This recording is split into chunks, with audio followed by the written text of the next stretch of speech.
morning too, but it was that. Yeah. Feel like something was done like Probably, we're still waiting on it. By the time we have nutritioning,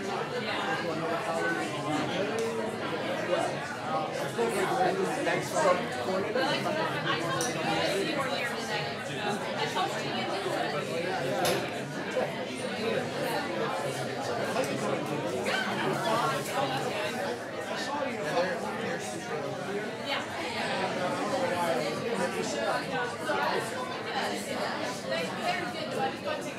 enjoy it and this level of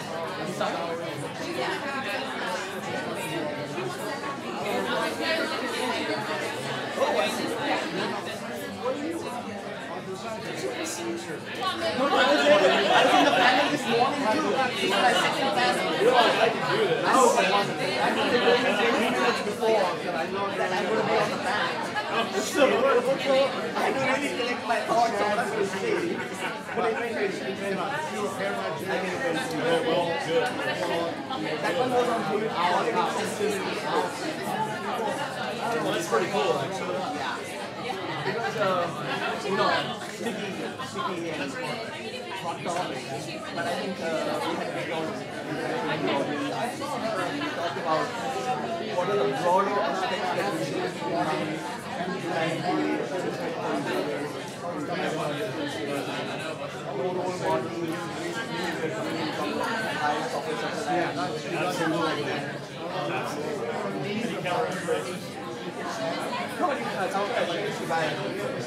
Evidence by balance, not forgetting that we have coming from a certain process of information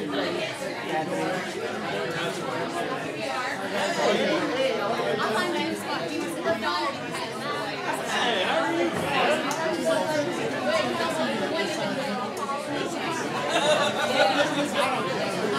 I've been here before.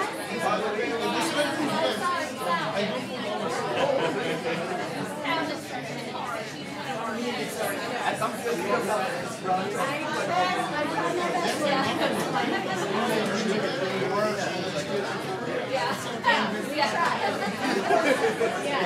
by the looks of it, many of them You get when you start laughing, a lot of them take off. That's it.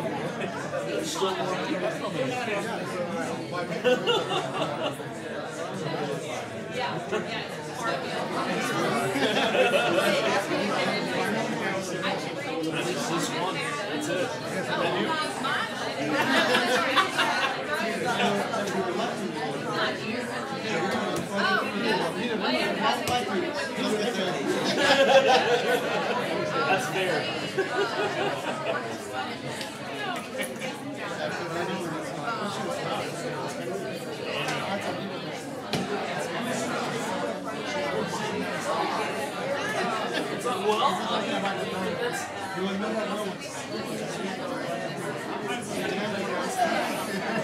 just have to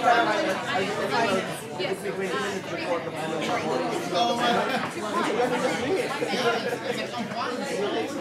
You just gotta go with the flow. Well, that's your opportunity to educate yourself. But sometimes the question is supposed to be left. Oh, yeah. Yeah, like, there's a level of comfort that you have on the top.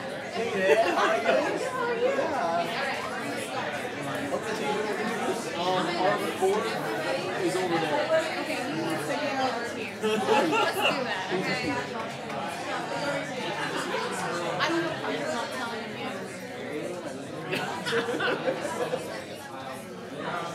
Sal! So do you know? I have no idea.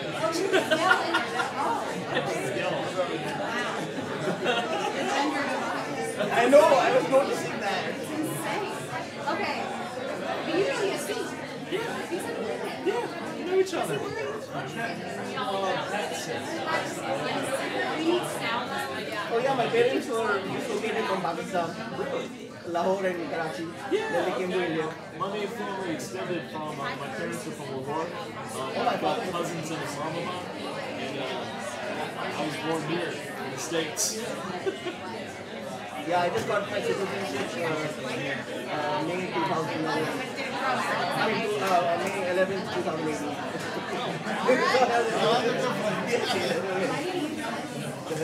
Yes. John. Do you need etched in my head? I'm dealing with other things right now. You're released so they can videotape it. Yeah, when you guys get a chance. Hey guys! Hi! Hi! Okay, so my name is Talisha Tara, and I'm a student organizer here for the Diversity and Inclusion Board. As you've noticed, our college has been going through a lot of changes, and we've been doing some fun things this week, so don't think it stops today. It goes until Thursday. We have an awesome festival that's from 5 to 7 right outside on the patio, so I better see all your faces. I have good visual memory, and I will remember all of you, and I will hunt you down. Okay, so today we are talking about immigration capturing the dream, and I'm so excited that I, myself, and Ms. Worth and Chris O'Bear decided to help put this panel together. We are discussing today the amazing entrepreneurship in Knoxville, but not just from Knoxvillians, people that are natives here in Knoxville, from people that brought their own ideas over to share with us here in Knoxville. And without them, our community hasn't thrived as much as it has in the last 3 to 5 years. So I just want to do a quick little introduction. This is Brandy Mbaga. Mbaga, it's beautiful, right guys? She's our moderator today. She is a doctoral student, I'm sorry, what? She's practicing, she's studying, she's doing her dissertation, right? Right? I was just told this, okay?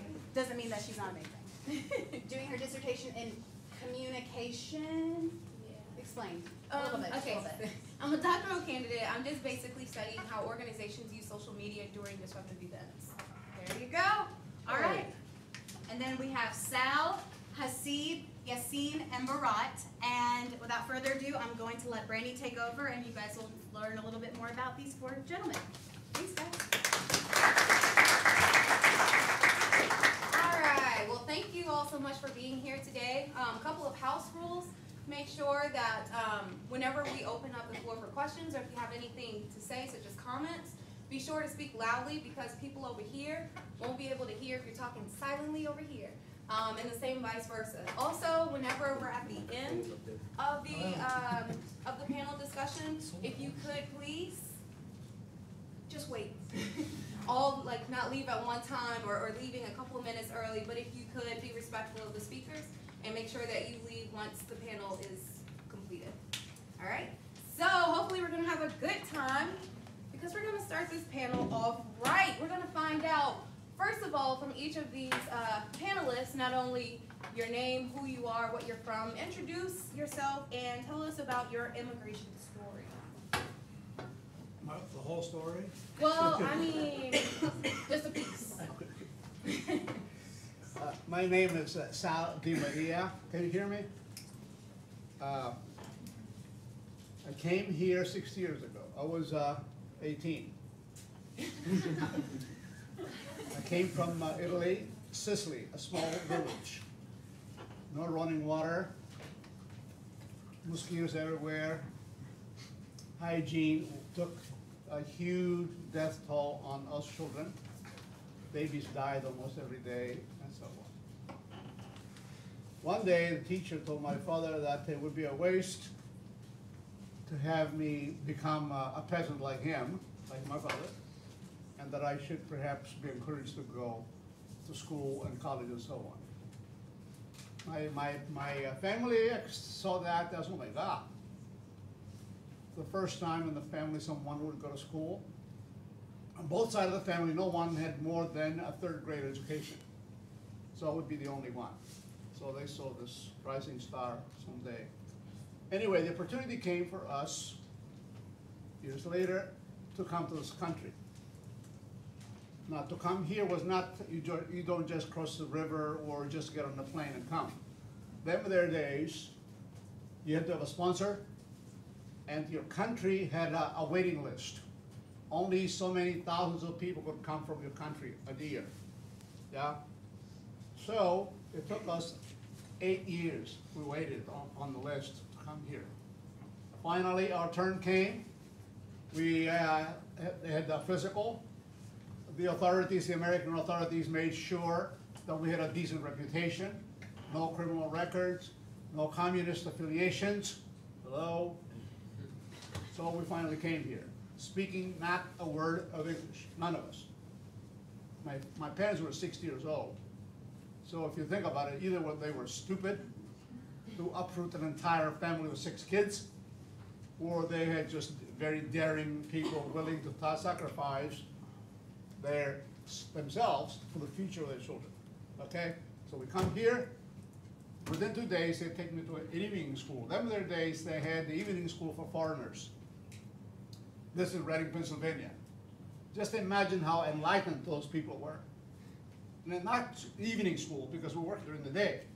They were Portuguese, older people, like, adults, women and men, Portuguese, Greeks, Italians, Yugoslavs, Spaniards, all sorts of us, trying to learn English. Free, we didn't have to pay for this. So we went to evening school at night, and then I went to evening school. Yeah? And I took an interpreter with me to explain to the principal that I wanted to be enrolled in high school. And the principal said, wait a minute, this guy doesn't speak English? How is he going to follow classes? So I explained to him that I had enough education in Italian, but I didn't know English terminology and all that. I didn't know, I knew what a fraction was, I just didn't know it's called a fraction. So the guy threw his hands up and said to the secretary, enroll him, and hell with it. So I did. Anyway, I was called in the Army, and I couldn't say, I have no excuse not to go, so I went. Speaking this much English. Imagine.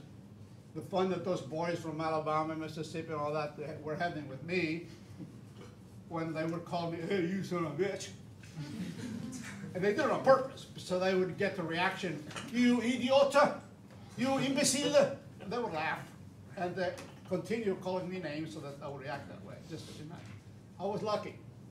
I was in Fort Bragg, and I learned that the federal government was paying for the NC State to send professors to teach there.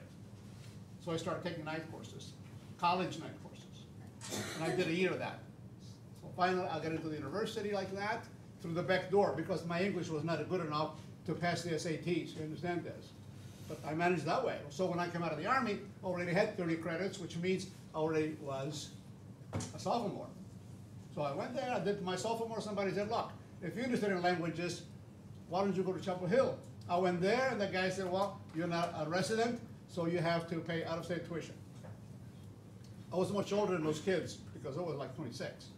I got up and said, excuse me, I am 26 years old. I can't afford another year off so I can get this citizenship here in the States. So I finally said, well, we'll let you know. A week later, I got a letter saying you have been admitted at UNC as a resident. Then there I got my master's degree and a BA, and then I went to Wisconsin to do my PhD. Looked for a job for years. Finally, I had 2 offers, one in Missouri, one in Tennessee. I never regretted it. I've been here 34 years now. I'm done. Sorry. Thank you.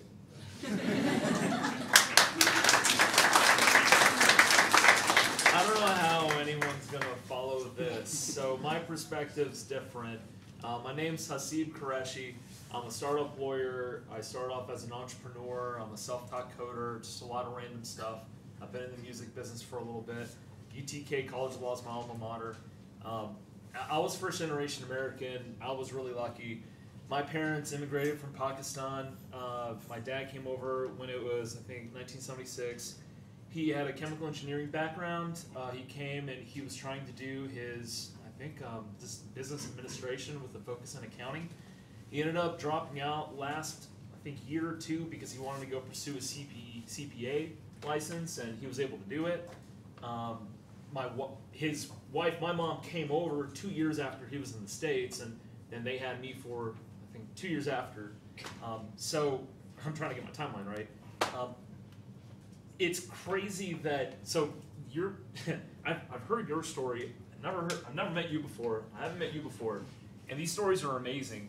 And the only thing I can really share with this group at this moment is that having everything given to you from your parents that have immigrated overseas, you feel like you're potentially weak or not as strong if you don't also make a leap or jump for yourself too. And for me, it's been trying to work as hard as I can, as my parents have, and then essentially moving from, I went to school to Carnegie Mellon, studied business and psychology, took a year off in DC, but then I decided on a whim to go to law school down in Tennessee, and I didn't know anyone, I didn't know a soul down in Tennessee, I just didn't know anybody. And for me, that has been almost just my mini immigration to understand what my parents even went through, because the culture's totally different. I met my wife down here in my last year of law school. We got married here, been here for 12 years, this is home. So I'll provide a younger, I guess, different generation perspective, but God, that story was amazing. Your turn.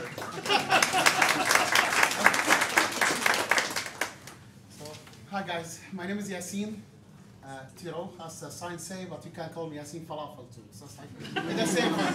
Maybe a lot of people, they know me about Yasin Falafel more than last name. So I came here in 2011, coming with not having a plan to be here. I just came here for some reason. I'm not going to talk about it a lot, but believe me, I don't have a plan to stay here. Thank God was in Syria, and I never can go back to Syria because of what happening now. So it's like instead of going back or crying in the street, I decided to make like a couple million. Since I'm here, I'm going to make a couple million and just do it. Since my father cannot give it to me to start with it. You know, some father, they can give you a couple million to start with it. My father is not able to. So I just decided to start making some falafel and do like a real restaurant with falafel, hummus, like some Mediterranean food, and get more than only selling food, is get more communication with the community, be part of the community, change the ideas of what Islam is, what Arab is. Because when I start here, it's like I had to struggle with. First, I have to explain what is falafel mean. So it's like everybody, I sell falafel, it's like, what falafel? I like kebab, I like chicken. It's like falafel is vegetarian, guys. It's the same when I have to explain, it's nothing to do with Syrian or Islam, with ISIS. It's like, we are not the same. It's the same. Falafel is not meat. ISIS is not Muslim and not Arab. So that was the struggle for me too. Everybody would start asking me what ISIS and what falafel. We got rid of it, thank God. We are getting better. A lot of people, they know what falafel, they still doesn't know what ISIS. So we're working on it. I've been here I've been here 6 years now, 7 years. This is my 7 years. Start when I come here, we come with the 10,000 negative. Us alone, we get the 10,000 from one part of the family. Now I have 2 stores. I have around 30 people working for me. Most of them, we have refugee. I have programmers with organization with people who struggled before with DUI, or they use a drug, or they've been in the jail. So it's the same what the community give it to me. The community give me the second chance to have the second life. I'm giving back to these people who they are struggling to find a job. I hope you've never been on a DUI or you have been in a jail, but believe me, it's very hard for you to find a job after that. So it's not only the struggle you get to go in a jail, it's the struggle to get your life back if you want. So this is something I like to focus in, since just like being forward, the same what I got. And I'm not going to give you long, so it's like, it looks like we taking the time. So it's like, I'm just, when I start my business till now to the future, our business is not going to be just about money. It's about a dream, about immigrant, Muslim, Syrian guy who come here, and the immigration guys who's come here for a dream, and to approve non-immigrant, because this is funny. One time I see a comment, you know, the media, they do a lot of attention for me. I don't know why. Believe me, I don't pay for it. But this not sometimes it's not always good, sometimes it's bad, because people will start attacking you as soon as they post something about it. It's like one of the things was like, he's still in my dream. It's like, they post a video of my house and my store. It's like, did he steal my dream? It's like, I'm sorry, you will not make falafel. If I make a steak, if I make with chicken wings, maybe I steal your dream of opening one of those. But you will never open a falafel store. So what I believe, I think this country, and this is what we all maybe agree, some of us, maybe not, we all agree, this, all of us, maybe not you, but your first generation who come here, come from somewhere like me. It's like maybe from Europe, some from Asia, some from Africa, but we all come from somewhere. Sorry, we come late, but we are here, and you have to deal with us. Let's go with the second.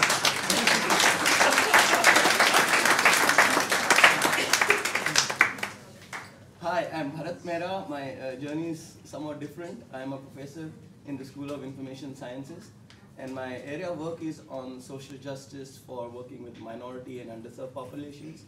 I worked with various racial ethnic minorities, sexual minorities, women of color, rural libraries, low-income families, as mentioned, small businesses, and others. And I originally came from India, August 19, 1994, and I turned 50 this year. And this year, after nearly half my life, 24 years, I recently became an American citizen on May 11th, 2018. Thank you. Thank you. And what my story is different from some of the trajectories here. I recently accepted an endowed chair position in social justice at the University of Alabama starting January. Why am I bringing this up is because my origins are from a very humble background in terms of facing domestic violence and child abuse as a daily occurrence of one's life.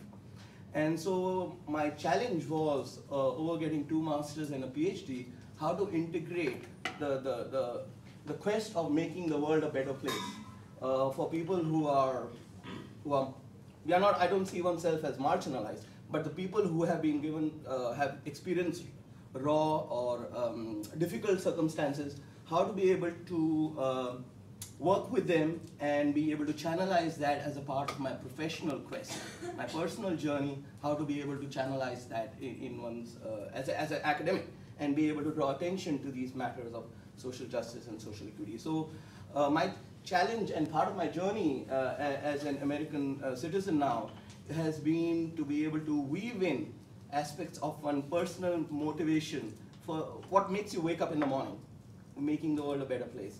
So how do you channelize that into one's professional life journey? And it's different ones, as we can see here. And so, that's the message there, that each one of us has our own unique journeys, and to be able to recognize what those are and be able to find a place to be able to fit into. So I mean, that in a very short manner to give a summary about that entire journey.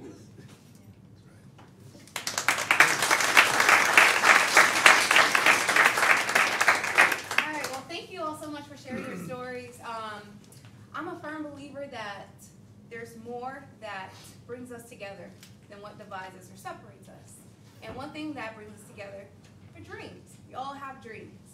And so for our panelists, perhaps their dreams were to come to the U.S. or pursue something bigger. And so now I want to ask if you could share with us, what were your dreams in terms of whenever you came to America, or if your parents are here and you were fortunate enough to be a first-generation American, you know, what were your dreams? What were your parents' dreams? What's that thing that you kept hearing your parents say? Like, what is it in terms of this dream, this immigration dream, or this immigrant dream?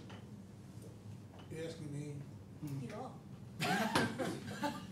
I can start. So, the biggest thing when I was growing up, and I was so fortunate about, I mean, when you have parents that just tell you you can do anything, whether that's true or not, right? Like, you can't do everything. You can't. It's impossible.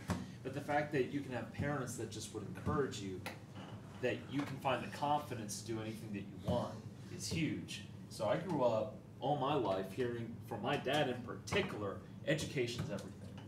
Education is the one democratizing thing that you can come to this country without anything.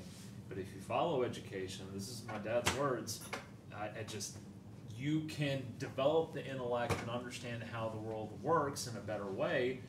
And then my mom really, when I was growing up, just really taught me that world life is a game of people. Like, life is people. They'll cause you the greatest harm, but cause you the greatest joy. And if you can combine intellect and education with understanding how people work and being respectful, that's what my parents taught me, that to be here is a privilege. To take the opportunities is a privilege, and don't squander it. And you do that by a combination, the way I grew up with education, treat people with respect. Actually, I got a quick little. So we grew up with this family. We would hang out with them all the time. Same situation. The son was a first-generation American. The parents had immigrated. The father operated a small little convenience store, but he grew it, and he grew it into this catering business on the side, and like they had everything that they wanted. They just did. Well, one fateful winter, there were these lottery tickets that were out of his convenience stores, and there was one that was on the floor, and instead of reporting it, he ended up keeping it because it was one of the winning lotto numbers. It was one of the winning numbers. So he actually went to jail. That was a felon. He's now a felon. And ever since that, his wife has left him, his parents hate him, just literally everything that they worked so hard to create just dissolved. Ever since that happened, my parents were always very aware of how crazy that is, and they always instilled to me growing up, and my younger brother, always be honest. No matter what opportunities you have, what other opportunities you might find to be able to snipe something for yourself, everything you have is a privilege.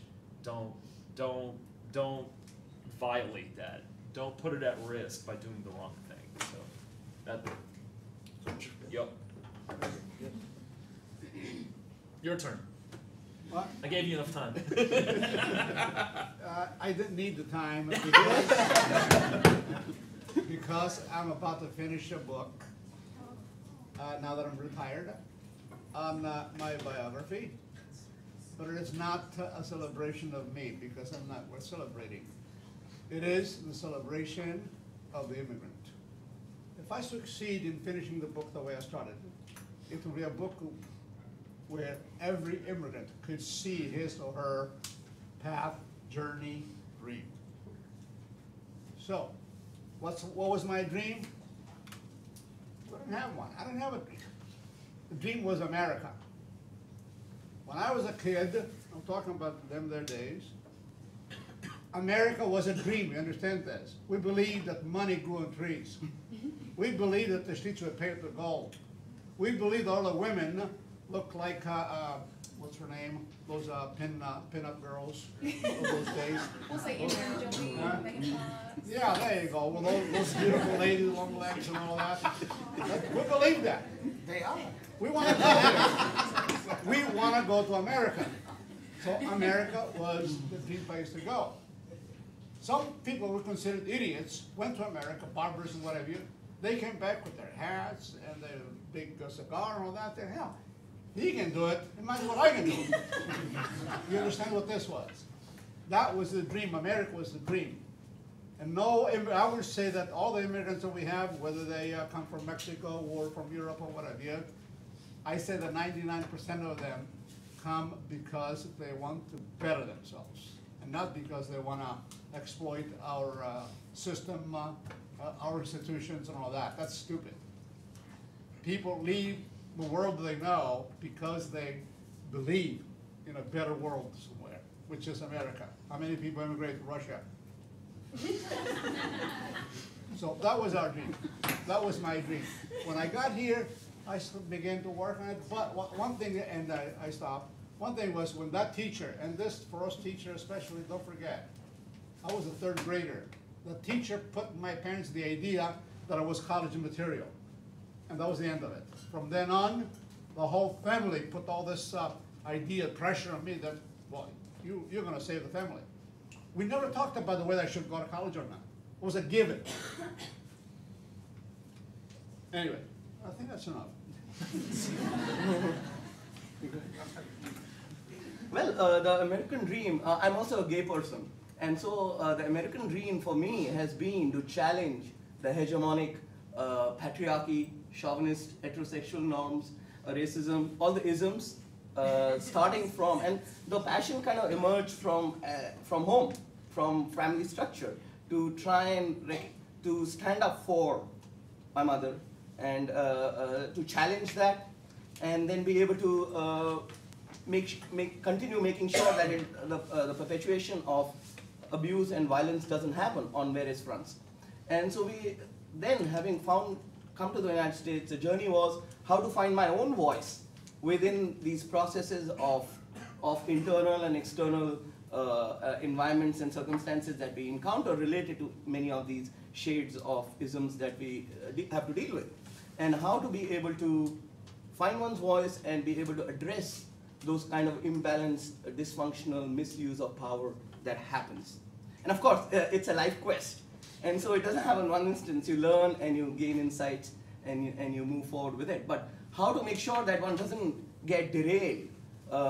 It's like a quicksand of decay sometimes. So how to be able to cope and find a way that one is able to then recognize what one's real agenda is, whatever that agenda has been, and that kind of emerged only in the process, thanks to being here as exploring the process of citizenship and being able to, that's been part of my American dream of who I am.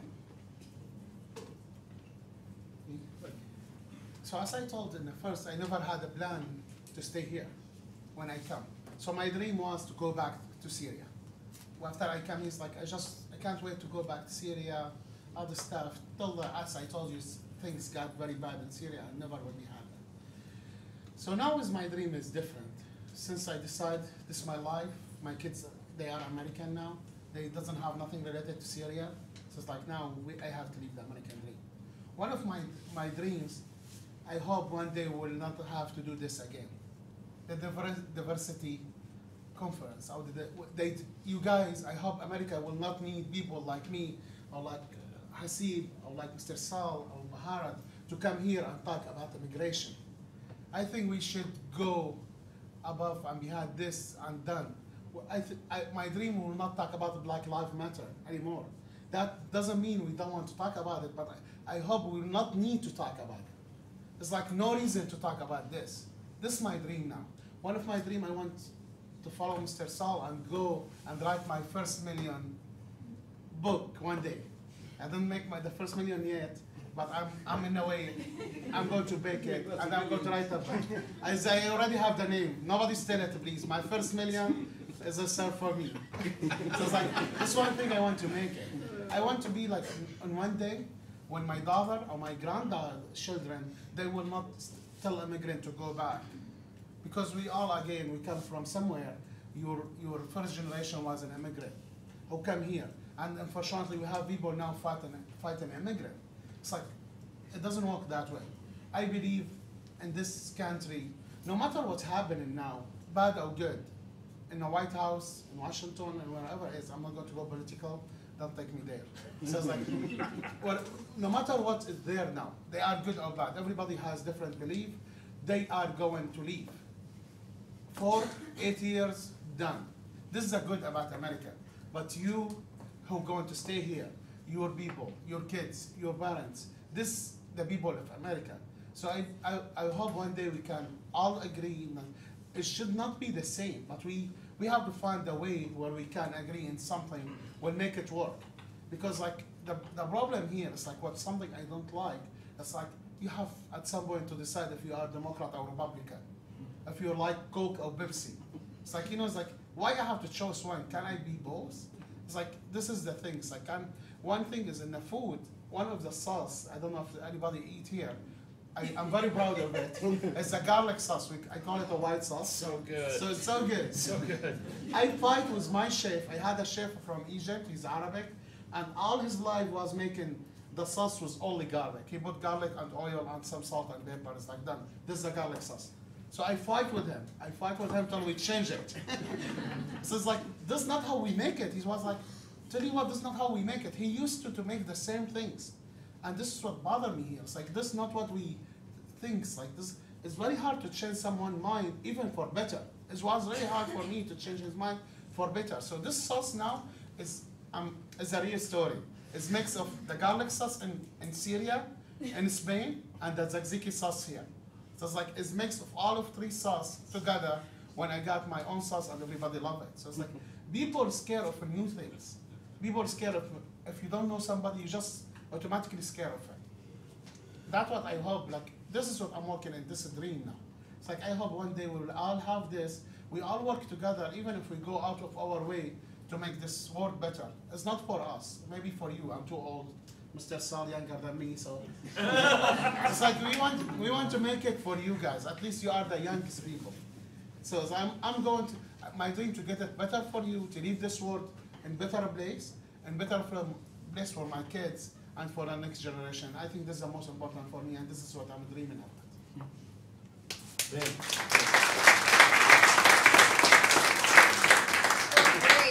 I know what it's like to be in the audience and have a pressing question. We definitely have more questions for them, but I don't want for you to have to sit on your question the whole entire time. So, is there any question that you're just like super eager to ask? You just really got to know right now? Here, 1 second. We have a microphone for you. Oh, we're official over here. All right, so we're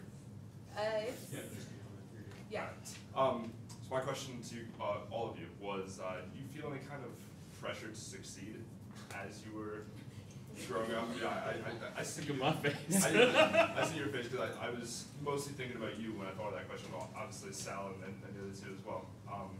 So yeah, Sal looks like he has tell some me about pressure. that. No. None whatsoever. The pressure, when it comes from without, crushes you. Pressure must come from within. You must want something.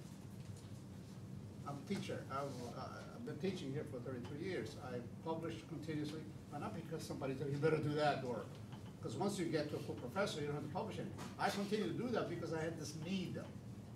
So I think if I'm understanding your question correctly, the pressure must come from within. You must feel it, like you want to succeed.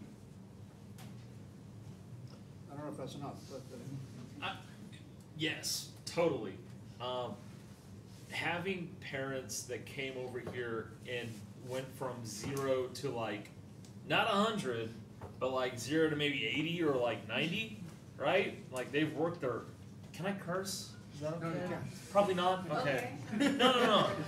They've worked their butts off. They're all They've over worked their 18. butts off. That's exciting. And You all are 18, right? they've worked their butts off. And there's this intrinsic pressure from, I mean, yeah, you're right, because it does come from within. I will say it's a little bit of my external environment. My parents have built this great starting point for me and my younger brother, and it's really up to us not to like go back down, like, you know, don't go into drugs, don't go to jail, don't do anything illegal, right? But then also there's some pressures of, okay, we went to top tier new Ivy League schools. And one of them's a lawyer, and the other one, my younger brother, has a master's in EC from Carnegie Mellon, right? So like there is a little bit of an expectation, half from my parents, but really, well, it's not half. It's like maybe 30, 70, then it shifts over time, right? So now, 34, and almost all, if not, actually all of that pressure is now internalized. Like my goal and my dreams are like, I want to further reaffirm that I'm a minority lawyer working in a predominantly just a dominated white space, like old white male and business law, right? Especially with access to capital and all that sort of stuff. And now it's all internalized. So it started off a lot external, and then it's pressure cooked inside. That's right. The more, I think, the more you success, the more pressure you get. Maybe I go a different way. But I think every time you reach your goal, that's the pressure will down. And you start new things. It's like, one of the things, the more success you get, the more pressure, everybody watching you, I think. It's like, I can't even park in non-parking area. It's like, I scared. It's like, man, this is Yassine doing it, even if anybody can do it, you know? It's like, this one of the things, you feel like more people watching you, and more people, there's a lot of people that doesn't want you to fail, but say there is some. So it's like, unfortunately, there is always some people that doesn't want to be success, doesn't want you to show who you are. So it's like, I think this is most of the things. But every time you get your goal, this is done, and you start again. And sometimes the pressure is fun. It's like, just been working all the time, been having goals, hiring more people, getting stuff done. If you consider that as a pressure, but it will go as soon as you get your success. Like for you guys, if you get in your degree or you get in your master, you doing a lot. You always the professor after you, homework, TCs, all this stuff. But as soon as you got your goal, it's done. You start a new one. So this is what been for me. And I think the more you get this, the more used to it. It's like before when I start my business was I selling 20 sandwich a day. Now we sell like almost 60, 70 sandwich an hour. So it's like before when I see all these people, 5 people coming in the door, it's like, man, what I do? So now it's like, okay, fine, let's start it. I'm like, and this is what's going on. It's like this is what you learn like from practice and more like doing what you do. The pressure will go alone as soon as you reach your goal. Success to me, I think, was finding one's place, one's niche, one's voice, in terms of the internal who we are as human beings, what makes us wake up in the morning, and how can one fit in within a social professional milieu in order to relate to what is the core of who you are. And to me, that was trying to find a place in terms of making a difference in shaping the realities or in the unhealthy realities that others might experience, and be able to find my own voice and role in that too. Just to give you an example, in my own journey, my family, and again, how one is balancing the external pressures and the internal need and the quest. For me, it was my father wanted me to become an architect. And so that was a vision of what he found would be a professional, as a business. He would become a business person and make money and this and that. So, but my quest was, having struggled through some of those, to find a way that I could be as and I didn't find, but you go with what society, what family expectations are. And that opened up doors to get my first master's degree in landscape architecture, because I was working with culture, behavior issues, the vernacular spirit of architecture, people, how to respond to space in who they were. So that human worth and human dignity was getting touched upon there.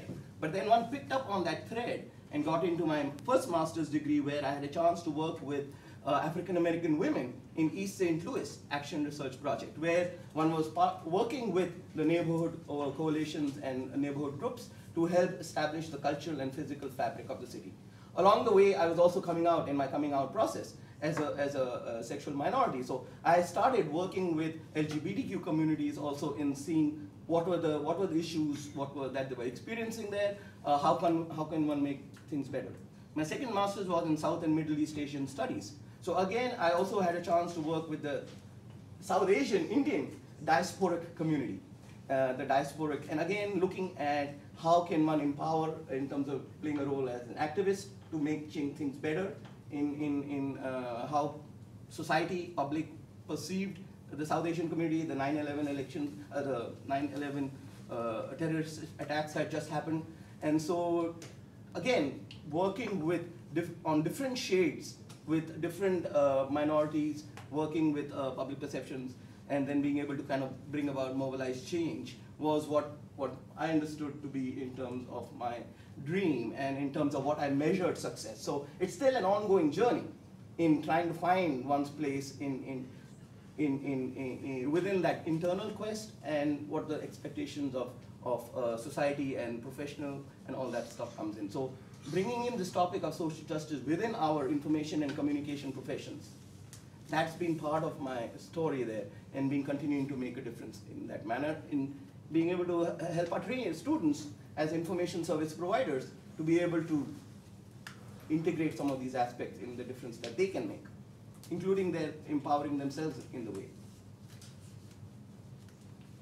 All right, thank you. We have another question here in the back. Hello. So you talked briefly about just America being the dream, or America being this great thing. And this may not apply to all of you, but a few of you touched on either why you came or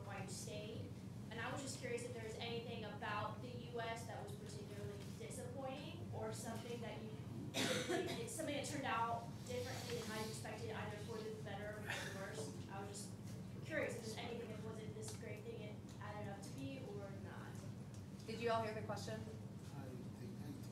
It does either. Was there anything about America Disappointing? that was particularly disappointing or didn't live up to quite what you thought it would be? Correct? Yeah? Yes, yes. That's that. Well, I didn't get the women with the long legs. I didn't gather much of that gold in the streets. For the first time in my life, I went to work at a factory. And it was such a hard work. My mother was highly disillusioned. We, my brother and I, came home in the morning, worked at night. We just threw ourselves on the couch. We were so exhausted. My mother would cry, wondering why in the world she took the family to this hellhole. That was, it took forever, it took a long time for her to manage, ultimately, to overcome this sense of guilt. As for me personally, yeah, the ups and downs. I couldn't find a job. I got my PhD for 4 years, 5 years, I was looking for a job. There was no job to be had. I even considered applying for the FBI. But then, as they called me in Washington for the last interview, I got 2 offers, one of which was this one here. So, yeah, in life there were a lot of disappointment, but generally speaking, it was very successful because where I was from, I couldn't aspire more than a 5th grade education. Here instead, I got my PhD. That was the fulfillment of my dream. Yeah, I don't know. The biggest thing for our family, it's been 2 things. One, if you raise a lawyer and you raise an engineer, it doesn't mean they're gonna do well.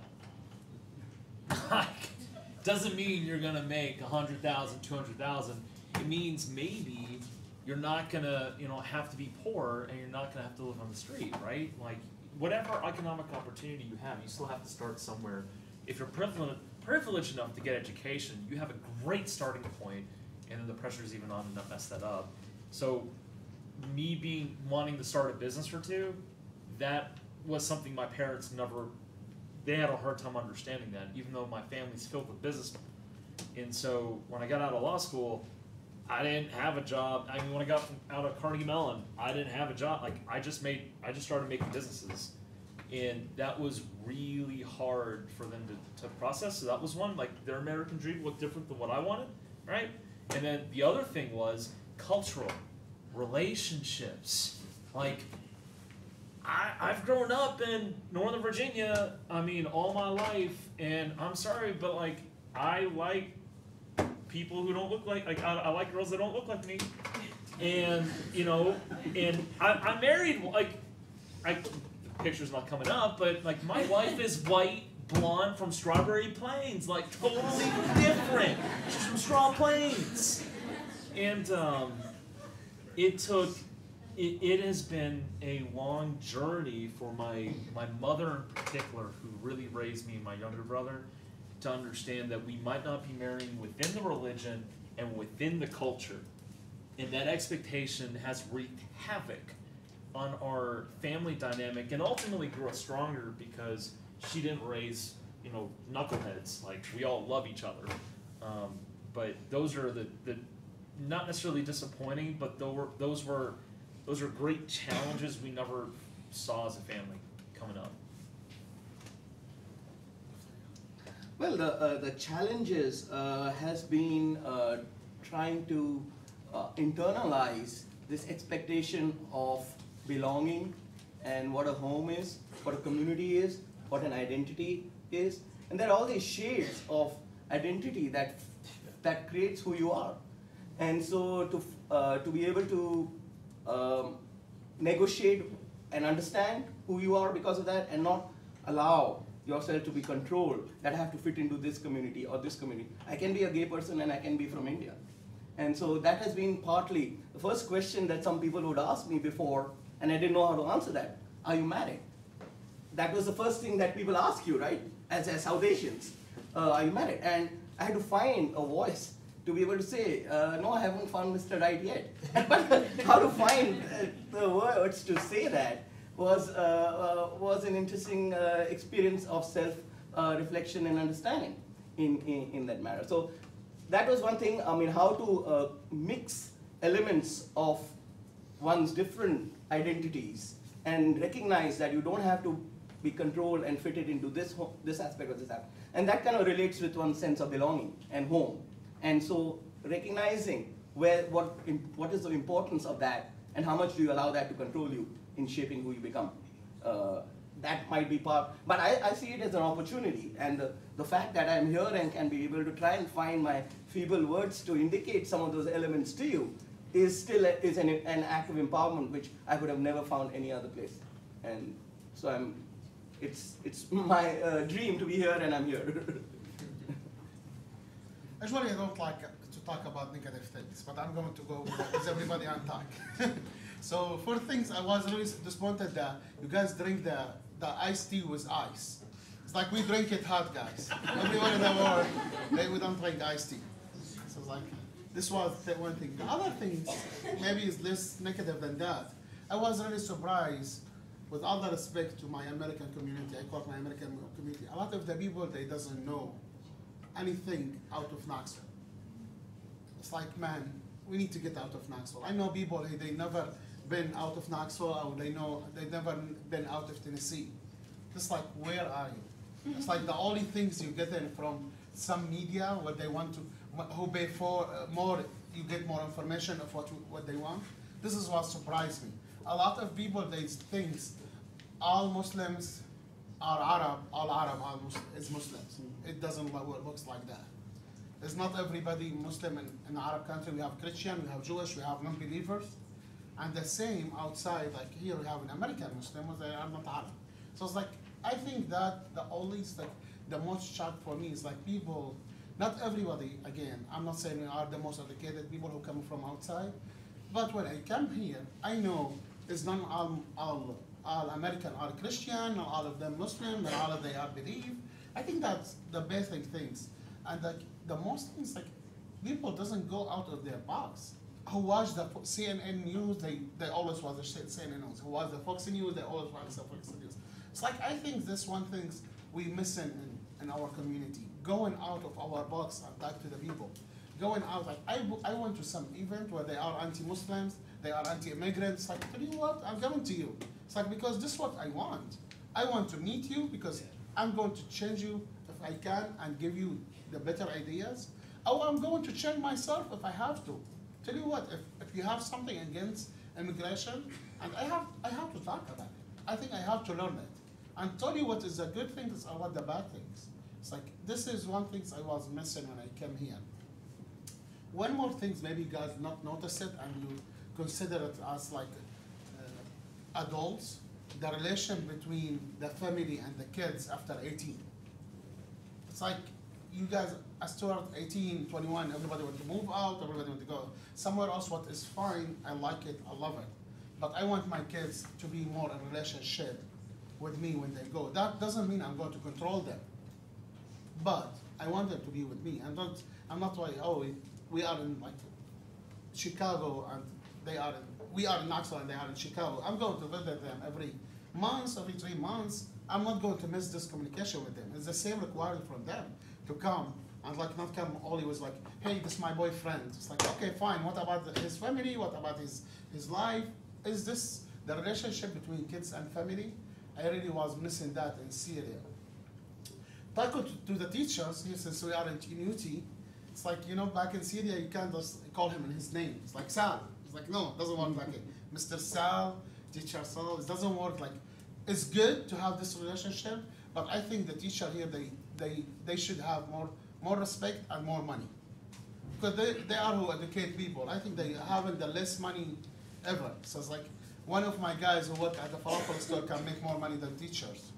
This is the manager at restaurant, they can make the same money or a little bit less than a professor in UT. I think they should have more this. This is like something I was like, really, this is what we have. You know, the other thing I'm going to talk about, one very important things. Maybe you guys doesn't feel it in America, but we feel it. The freedom of saying what you want. The free speech. This is something you don't know except if you come in here. The voting. Vote for whoever who you want, but to practice it. It's like, you don't have to vote for someone I agree with, but go and vote. Because like if you come from space, like me from Syria, you can tell like even a police officer you are wrong, you will be in jail. That's why I can't go back to Syria. Because I had trouble with the government. I was telling them they killing 500,000 people, and I was posting about it on Facebook. And now in the airport, they have my name. As soon as I come back to Syria, they get me from the airport. Usually they say why, but in my case, they doesn't say anything. It's like I have my connection. They say my name in the airport, arrested. That mean I don't know what I will be next step. So this is something I think we need to practice it more. We need to believe it. And at the same time, we need to talk more what we are doing here. And again, I'm hoping at some point we don't need to do this because we go behind it. I hope some point everybody will go out of Tennessee and learn more. I was coming from California after an event, and I came back, I had to lay over in Atlanta. And the flight attendant is like, my wife was a hijab, and you know, like we are Muslims, like, where are you going? It's like, I'm going to Tennessee. It's like, how Knoxville treat you, how Tennessee, he's like making fun of Tennessee and Knoxville. It's like, you know, this is the idea of Knoxville and Tennessee, outside. Maybe you don't hear it, but believe me, we do. A lot of people, they tell us why you are in Knoxville, Tennessee. Yeah. Why you just don't move out? Why you spending your time there? It's like what the reality is. Knoxville is the greatest city in the world for me. It's been treating me the best I can ask for. I don't know if everybody know or somebody know of you. We are running as 2018 nicest place in America. There a contest in US Today and in another magazine, very famous magazine. The result will be in October next month, and if we win, that's a very big deal. They're going to talk about it in a Good Morning Show America. Robin Roberts, she come here, she did an interview all around Knoxville, and this is it's like even them, they were very surprised. Why Knoxville? The first question is like, why Knoxville? It's like, why not? This is like, you know, it's like, why? So it's like, I think it's like there is a lot of negative things, but the good things in the American community is a lot better than the negative things. We work in the negative, we need to keep the positive things. Can I add to that? I think it's also human nature. And somewhat, there's a tendency in the West to use words and put things in boxes, categorizations, attributes of the words that are put into that box. But I think to me, it's always been trying to break them, to recognize that you are an individual person, and you are, and that's kind of the aspect that came in when I moved here. When I was at the University of Illinois as a doctoral student, and people say, oh, you're going to Knoxville, you're going to Tennessee. But only when you experience and come here, you realize that people are people, and besides the shades of red and blues, you find what you're looking for. But if you just get caught that that's what it is, then there is a lot of stagnancy. You don't find opportunities to be able to break those and be able to kind of make connections. Whatever you're searching for, you find that if you break those boxes. Structure is important. That's how we relate to each other in terms of words, meanings, using language to share what we mean. But we have to also recognize that those words are not static. There is much more fluidity in the nature of the words and what they mean, and whatever the categories are that are getting created thanks to those words.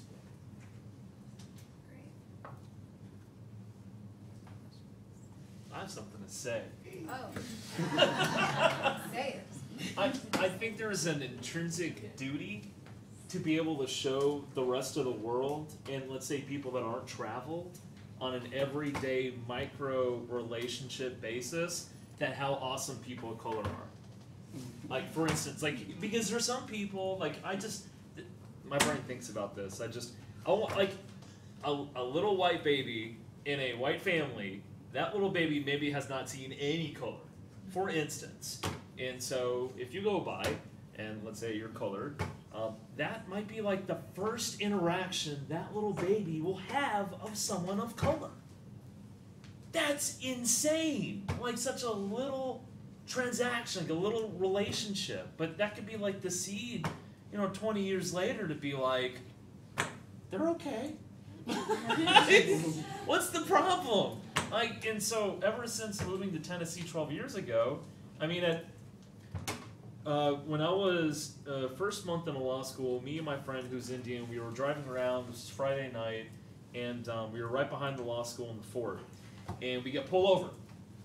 And we didn't have like a broken taillight or like anything like that. And we were pretty decently put together, right? And we're not drunk, like we're not doing any of that. We're just like driving somewhere, and we got pulled over. And I'll never be able to conclude this, but the officer, who was really young, looked at us and didn't really trust us, and made me actually get out of the car. Now I had enough of. I wasn't really a trained lawyer because I'm first month into law school, but I had a spine and a backbone. And so when he got me out of the car, before making me walk a line, I just went up square to him and said, "Sir, what's your name and what's your badge number?" And he backed down. I say this story because, and he just went away. He wouldn't even identify himself, which is illegal. If you guys don't know, like that's illegal. When an officer is asked for his identification or her identification, they're supposed to provide it. So what it means is that every little interaction you have is your chance to show the world of who you are and how you think. And that applies color or no color. But maybe there's a little extra pressure because you're just aware that this might be the first time, only time this person sees someone of color. So I just want to throw that in the mix, that it's a gift, it's self-awareness. That's just a huge gift, and I think if everyone practiced that a little more, it's amazing how little these relationships can grow into some big trees. And it's more than just looks.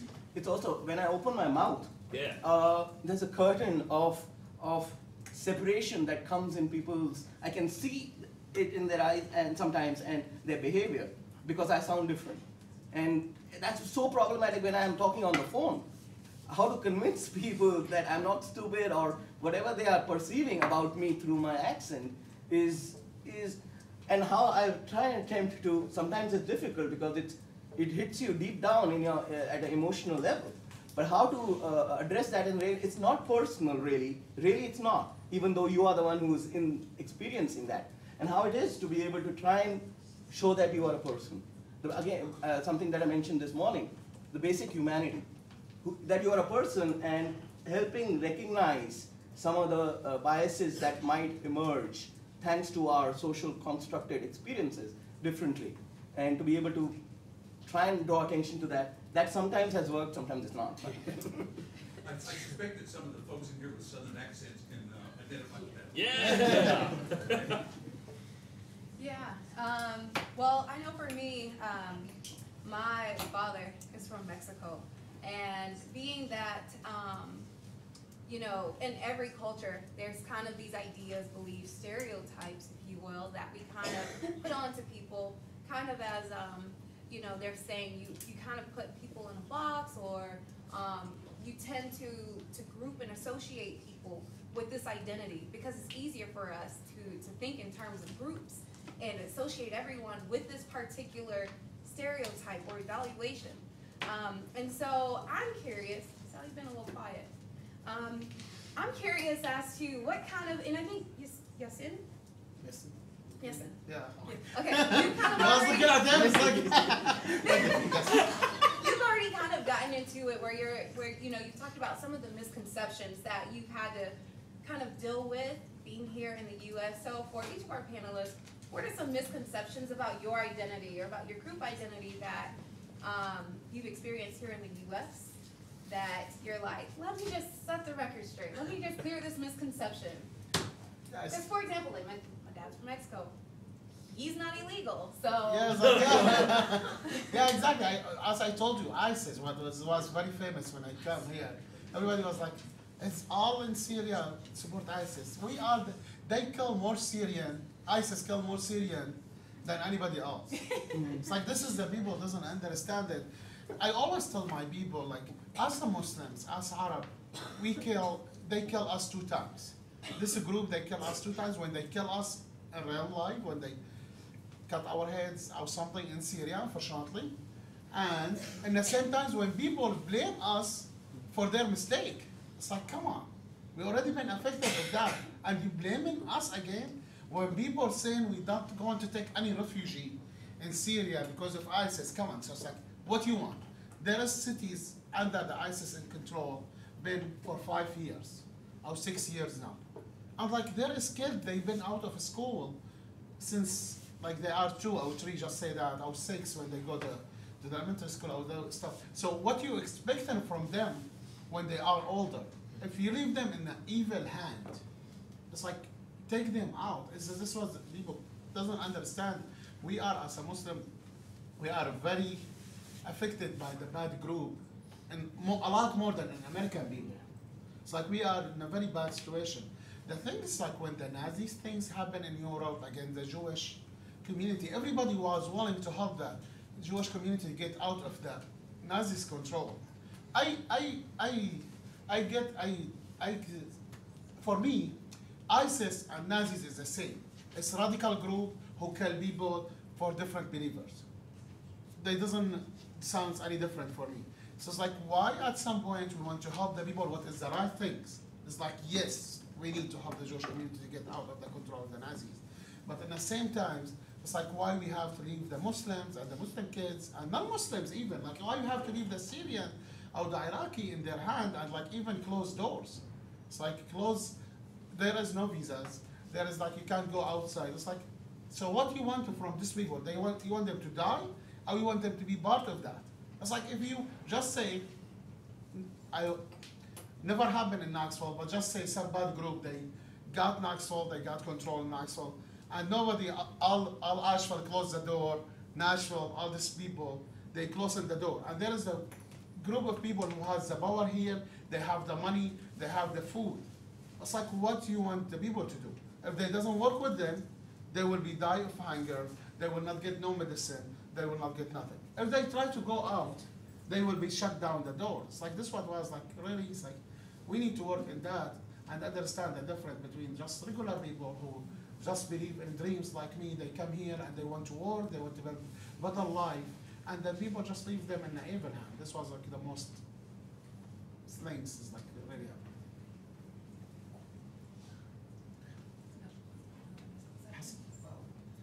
Me? You. The story for me is always different because I came from the other country.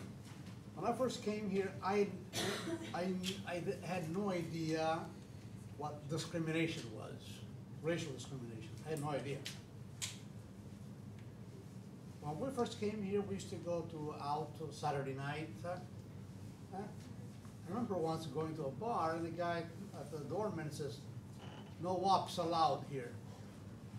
So what?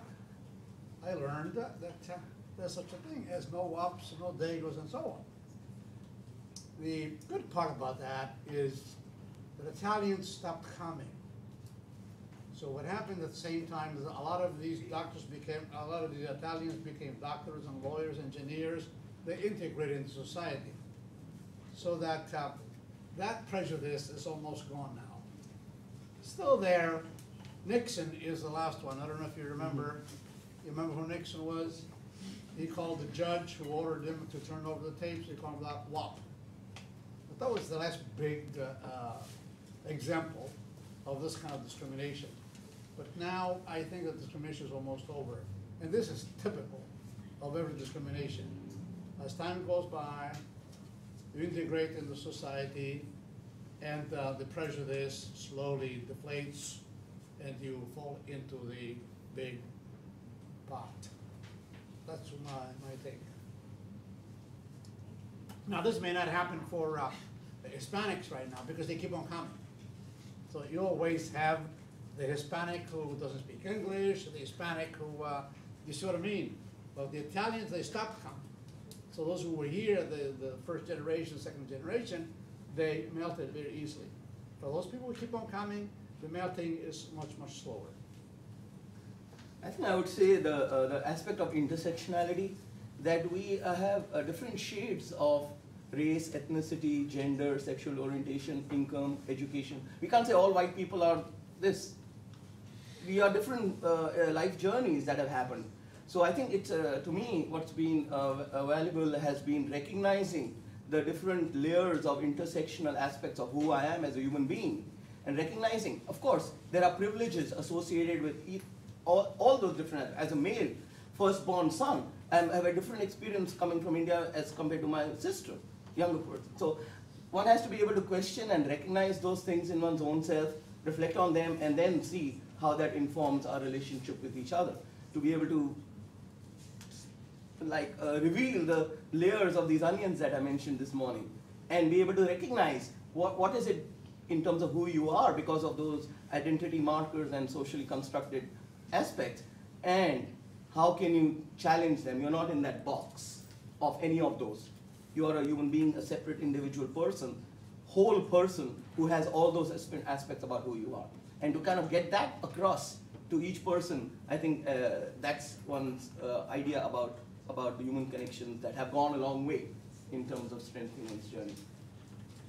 So something really positive here that I think, so one, I look around the room and like all this is like completely true, right? And so, but what's interesting is that looking at this demographic, like you guys are a younger demographic who are much more used to digital tools and methods of communication.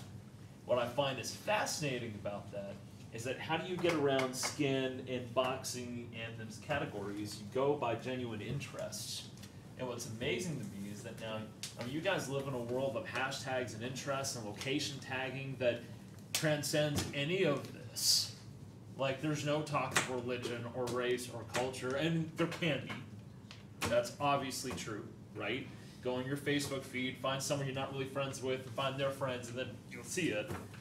But what's amazing is that you guys, through your micro interactions, have an ability to make, as Yassine has been talking about, make this not matter. That's amazing.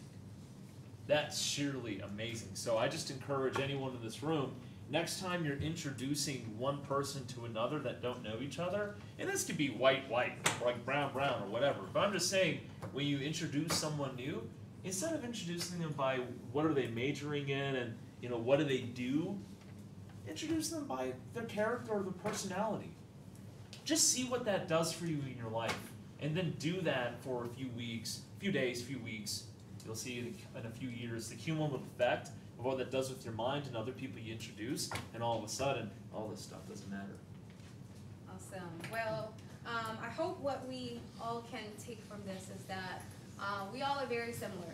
We all have dreams, regardless if your dreams are America or if you're already here and you're pursuing your dreams at UT. So it sounds like to me we all have the same reason why we're striving for better, and that's freedom. Freedom of financial freedom, freedom from parents, freedom for whatever the case may be.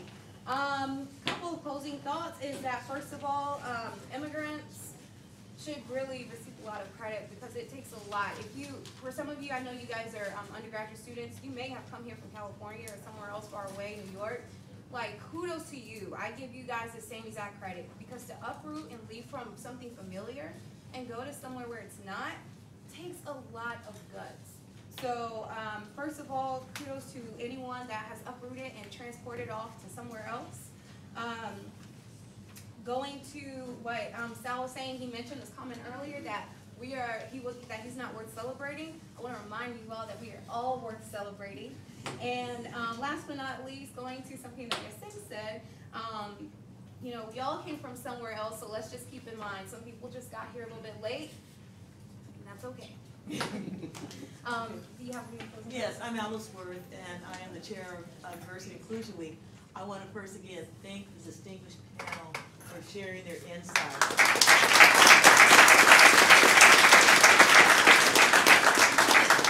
I want to thank our moderator, and I want to thank you, the professors, for bringing your class and be a part of this. And ladies and gentlemen, this has been really great. You have seen the insight. You've heard the stories. We all have a story. So when you're going at those voting ballots or voting, or think about the people who've made a difference. It takes all of us to make America what it is today. So that's number one. And number two, you each have a beautiful folder given to you about this week's activities. I want to remind you tonight there is an open forum panel, again, dealing with technology and civility. Wednesday, we have keynoters are athletes from UT. will be talking and sharing their story, a perspective, what diversity is, and issues dealing on campus. And then Thursday is our culminating activity where we're asking everybody to participate. It's free, hamburgers, hot dogs, veggie burgers, salads, or whatever. There's going to be all kinds of activities, music, let's see what else, tie-dye. I mean, it's just, and there's going to be a volleyball game against the different schools. Come on up here, Tyler, really quick, what we need. So if you are, who's in communication studies here? Anybody, raise your hand. Okay, there's a volleyball team forming there. Who's in PR and advertising? Whoa! Good. Okay, there's a volleyball team forming there. Who's in, let me see, communication, oh, I said communication studies. Journalism, electronic media. Whoa, whoa, whoa. Okay, there's gonna be a team forming there. Who's in information science? Ooh, okay, there's a team forming there. Okay, and there will be a trophy. There is an INT. Okay, there's a trophy that we'll be giving, and there will be a spirit award given for the best school. So you guys, oh, what else do we need? What else are we seeking? We are seeking entertainment. If you guys have an amazing voice, you play the drums, you know somebody that can Or dance. instrument. I mean, if A you dance know, group. yeah, like, come We on. can't do belly dance like me. Okay, okay. We need you to come up and help us. I have the belly, but I Okay, don't we have need you. Have a great day. Bye-bye. Thank you, guys. Thank you guys. You guys.